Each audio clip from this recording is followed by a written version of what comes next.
విడాకుల కేసుకు సంబంధించి చాలా సందర్భాల్లో భార్యాభర్తలు సఫర్ అవుతూ పక్కవారికి ఇబ్బంది కలిగించే పరిస్థితి ఏదైనా ఉందంటే అది పిల్లల విషయం.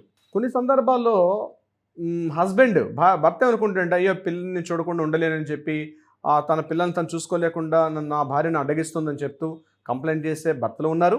అదేవిధంగా కొన్ని సందర్భాల్లో పిల్లల్ని తీసుకొని ఆమె వెళ్ళిపోయిన తర్వాత పిల్లలు నా దగ్గర భారం అయిపోతున్నారు, అతనికి రెస్పాన్సిబిలిటీ లేకుండా అతను అసలు కేర్లెస్గా బిహేవ్ చేస్తున్నాడు, అసలు పిల్లల్ని కూడా పట్టించుకోవట్లేదు, అసలు చూడడానికి కూడా రావట్లేదు, నాకు పిల్లల భారంగా మారిపోయారు, అసలు తండ్రి యొక్క ఇది కూడా కనిపించట్లేదు అని చెప్పి వాపోయినటువంటి తల్లులు కూడా ఉన్నారు. బోత్ సైడ్స్ కూడా ఉంది. అయితే పిల్లల యొక్క కస్టడీ తల్లి దగ్గర ఉండాలా, తండ్రి దగ్గర ఉండాలా?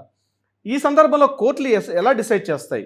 ఎలా డిసైడ్ చేసి కోర్టు డిసైడ్ చేస్తుంది తల్లి దగ్గర ఉండాలని, ఫాదర్ దగ్గర ఉండాలని? లేదు తండ్రి నాకు ఇచ్చేయండి పిల్లలు నేను చూసుకుంటాను అంటే ఇచ్చేస్తారా?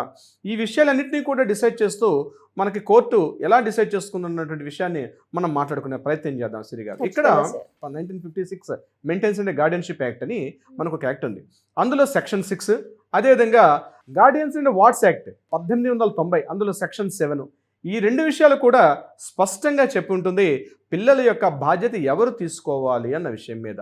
ఇక్కడ కోర్టులు ఎలా డిసైడ్ చేస్తాయి? ఫాదర్ దగ్గర ఉండాలా, మదర్ దగ్గర ఉండాలన్న విషయం మీద ఎలా డిసైడ్ చేస్తాయంటే కోర్టు 4 పారామీటర్స్ని పరిగణనలో తీసుకుంటుంది. నెంబర్ 1 ఏంటంటే పిల్లల యొక్క భద్రత, సేఫ్టీ. రెండవది సెక్యూరిటీ, పిల్లల యొక్క మెయింటెనెన్స్, పిల్లల యొక్క బాధ్యత ఎవరు తీసుకుంటారని చెప్పి. 4వ పాయింట్ వారి యొక్క prosperity. Safety, security, maintenance and prosperity.